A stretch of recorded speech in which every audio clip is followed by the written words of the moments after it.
On today's hunt, Trav, Cheese, and I are in southern British Columbia chasing mule deer. We're pretty sure this is a legal buck. On part 2 of this series, you saw me take the chocolate horn buck that we were chasing all week. Yes!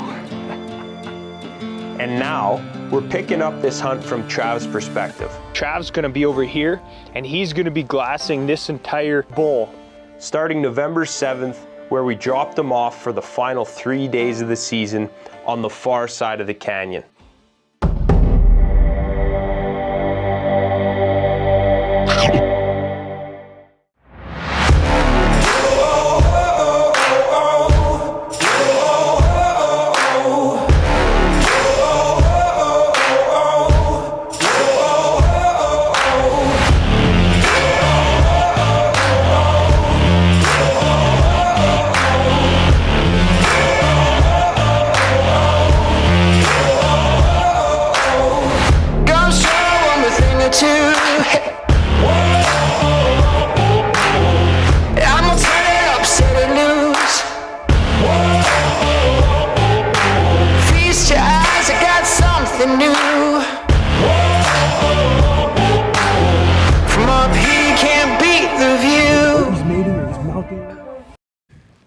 Alright, so I'm on my own.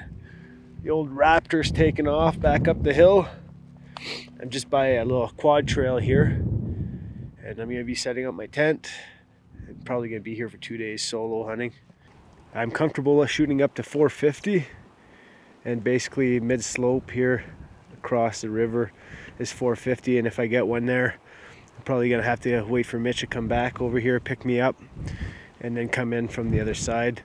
I have a little road behind me, a little trail. It's kind of a quad trail slash side-by-side trail, I guess, that we used to get in here. So I'm in no means in a hiking spot at this point here. I mean, it's really hard to get a truck in here.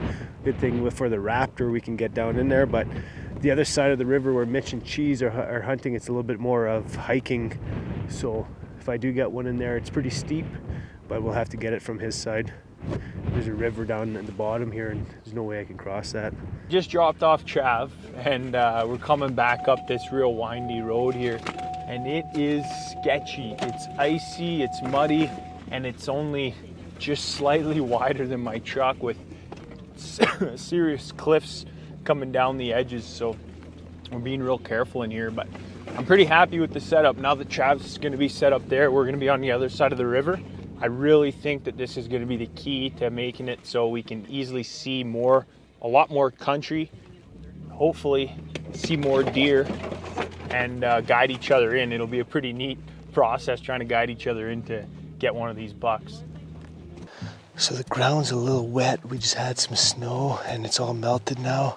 It's kind of cool out, so one little trick to keep yourself comfortable while glassing, if you didn't bring a glassing pad or a glassing seat, is grab yourself some spruce boughs or pine boughs, whatever.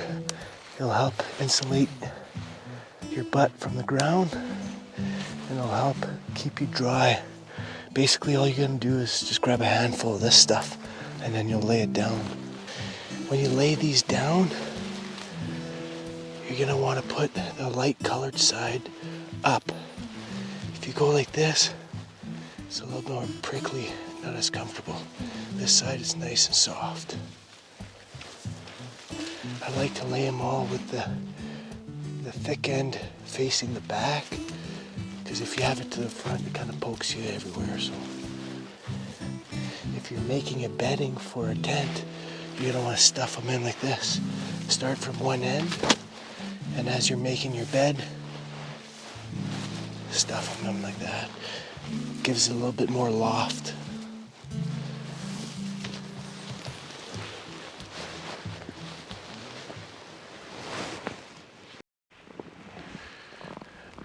Talk about a great start to the morning. Come out of the tent, get set up to glass, throw up my binos, and as I throw up my binos, boom, there's a bed of doe right there. Good sign, we got some does in the area. Maybe a buck will stroll in to check that out. So we're getting some action this morning. At Doe and Fawn I saw first thing in the morning. I just spotted 2 does about 200 yards behind my camp. And while I was looking at those, I turned around, spotted a deer 350 yards right across canyon here. And closer inspection, it's actually 3 does with a buck. That buck is a 3x3 for sure. And on his left side, right at the top, there is a split. But I don't think that tine is an inch, which it needs to be illegal. So it's at 350 yards right now. It would be an easy shot for me to take. But I gotta look at this deer a little bit more just to be sure, 100% sure that he's legal. So I've determined that that buck is not legal. On his left side, on the top, he does fork off, but I don't think it is 2.5 centimeters, which is 1 inch long. And also it's kind of palmated, which in BC the regulations state that it has to be at least 2.5 centimeters long, and it has to be taller than it is wide, and it's just too darn close. If it is legal, well, guess what? He's gonna walk to live another day. It's just too close for me to be 100% sure that buck is legal. So we got a couple more days left, and we got tons of action.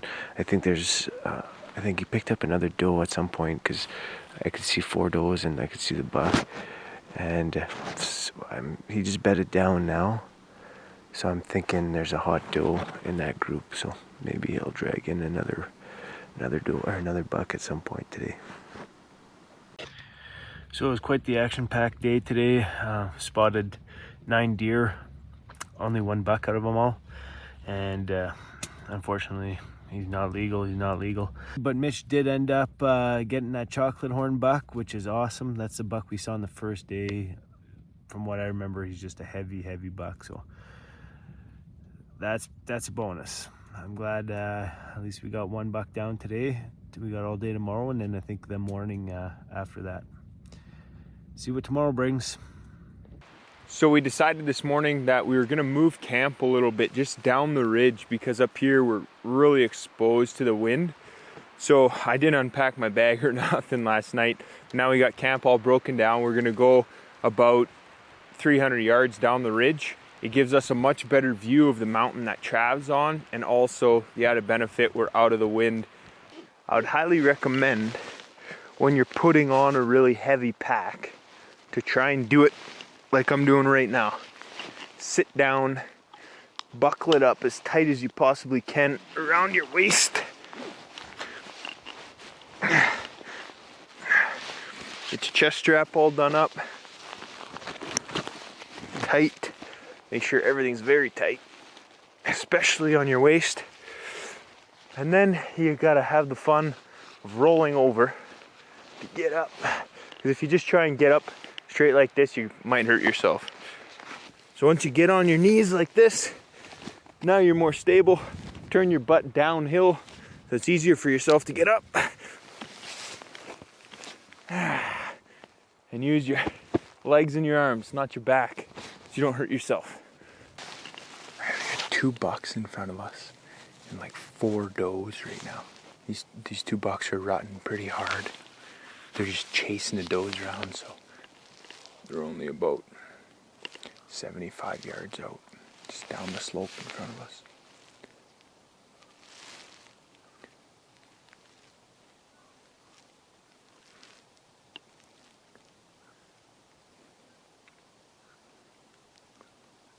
Beautiful morning right now. I wish Trav was with us. He's way over there on the other side of the mountain. Just back up on top of that peak, so he moved from where he's been at his camp, because at his camp he might have been able to make something happen here. It'd be about 400 or 500 yards, but it's too far now. So I just spotted Mitch and Cheese They're waving the orange game bag, which indicates that they spotted some deer.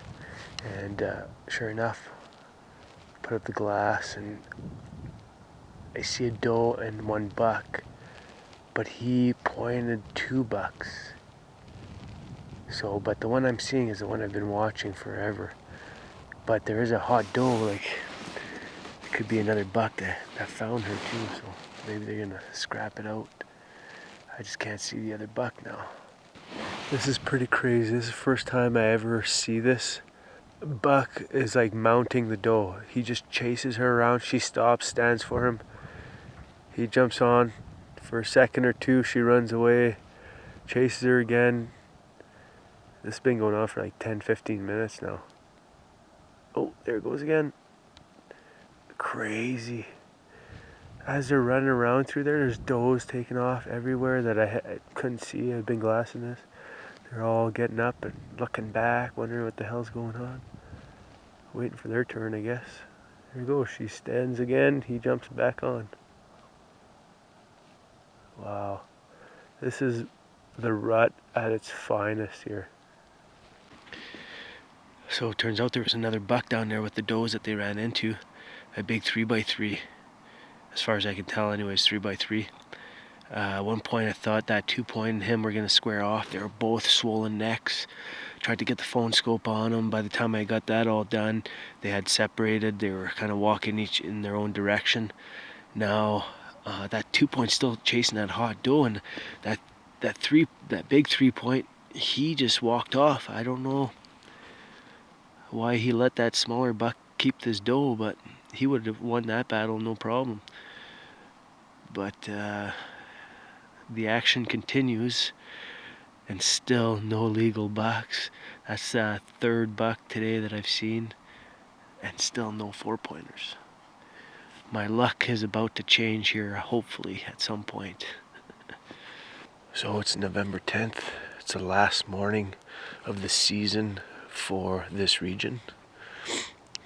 Last night it was pretty cold, windy, and this morning we got a nice blanket of snow covering the ground here, so it should really help us spot some deer. Hopefully it happens. If not, it's been a good hunt anyway. Pretty exciting. It's a pretty crazy morning this morning. I relocated that group of does with that young 4-point buck, or barely legal 4-point buck, and he's just chasing them all over this mountainside here, right across this shaly, cliffy mountain that I've been finding them in. He's chasing the does, the fawns are chasing each other, bleats going left and right, and yeah, it's been pretty cool to watch.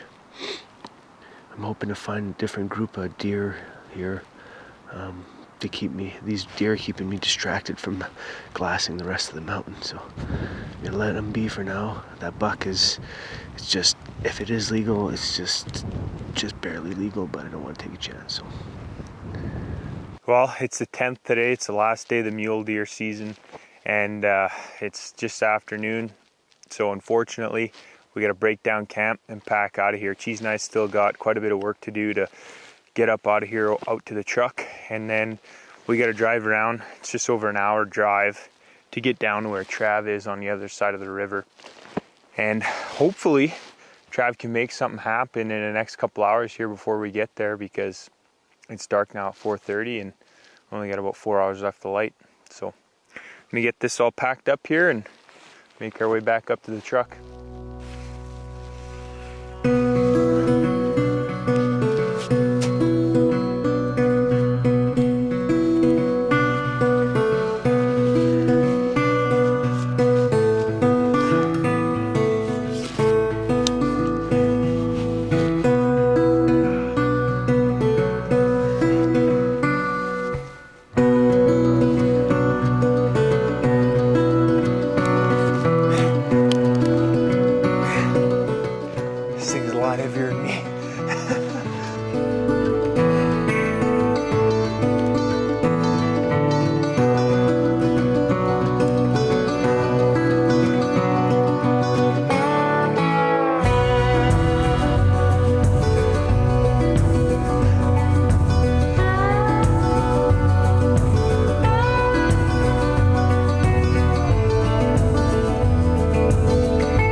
are officially done.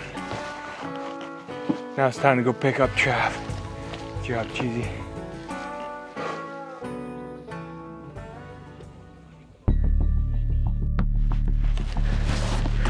I'm sitting here waiting for Mitch to come pick me up.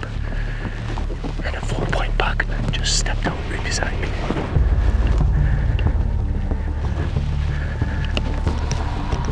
I try to catch up to him. So as we're driving in here, we're almost at Trav's camp, and you can see where Trav's been walking up and down the road, and there's buck tracks right on top of Trav's camp. We're only like 300 yards from his camp, and they're walking towards his camp. He might have got a buck.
Last minute buck. Mitch is on his way to come pick me up. He's down for sure. I just watched him lay his head down. I wasn't sure there for a bit. I hope I got a good shot of him on camera. But I had everything packed away. I had the camera packed away. And I'm sitting there beside my pack, kind of glassing in the direction that Mitch is supposed to come with the truck. And I just looked over and this buck come over the hill right in front of me of where I've been glassing. It's a sheer cliff right below me. He come up, busted me. He took off running behind where I had my tent set up. And I shot him there. It wasn't far shot, maybe 80-yard shot. But he's maybe 200 yards behind where my camp was set up, so it's perfect. Buck down, 4-point buck down. Last minute buck, 10 days. Okay, his rifle's gone and his bullets are open. He's gotta have got it. He's gotta have got it. There he is, he's up on the hill. Last minute buck. Jeez, man, I'm telling you, I'm sitting right there, glassing in the direction you're supposed to come in. Yeah. I put my binos down. There's a buck standing 20 yards in front. We literally as we're coming down. His tracks are over yours. I'm like, no way, this buck just came right here. Oh man, I seen him. Oh, hang on there. Whew, I thought it was done, man. Thought it was done. I'm sitting there. There he comes up. I scared him. He walked back here. I lost him behind this hill, so I'm like, had to dig the camera out of the bag, mic out of the bag, everything. My shells, put one shell in, take off after him. Got him on camera, take the shot. Only had one shell. I think I might have hit him a little far back. I don't know. But he laid down and then he expired there, but it took a little bit longer than I would have liked. Had to come back down for a second round. Go back up. Well, but by that time he was down there. So we came through. I'm like, oh shit, his bag's here. Where's Trav? Then I look, box of shells open, rifle's gone. I'm like, yes. This is awesome. I walked up to about 30 yards of them. Yeah. I seen you guys coming down. I said, I'll wait till they get here before I walk up to it. So I don't know. It's a 4-point buck, 4x4. Yeah. I don't know exactly how big he is, but we'll find that out soon, man. Last minute, I even gave my outro and everything. Hey, that's how it works out. But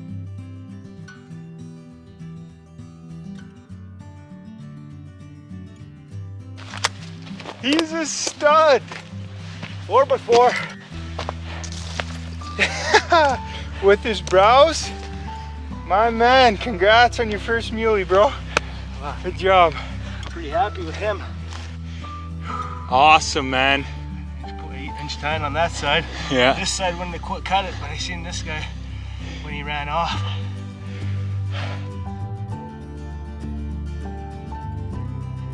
You just finished rubbing, look at this. Oh yeah. I'm happy with this guy. Last minute buck. Got her done. Oh! Yeah. Thanks, Cheese. Well, everybody, that's it. I hope you guys enjoyed watching this week's mule deer episode. Trav and I have been busting our butts to get it done, and finally Trav got it done here on the last night, last hour left of light, and we just couldn't be more excited. So if you guys do like the show, you like the content, make sure please support us, subscribe to the channel, like the video, leave us a comment, and that's it for this week. We will see you guys on next week's show where we go whitetail hunting on my property. Check this out. Next time on Alpine Carnivore. So a couple days away from the archery hunt here for whitetail in BC.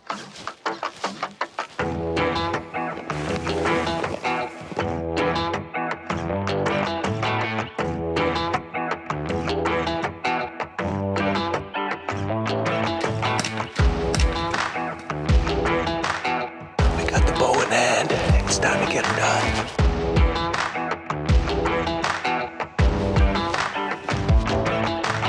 It's a little bit tight with two guys in here, but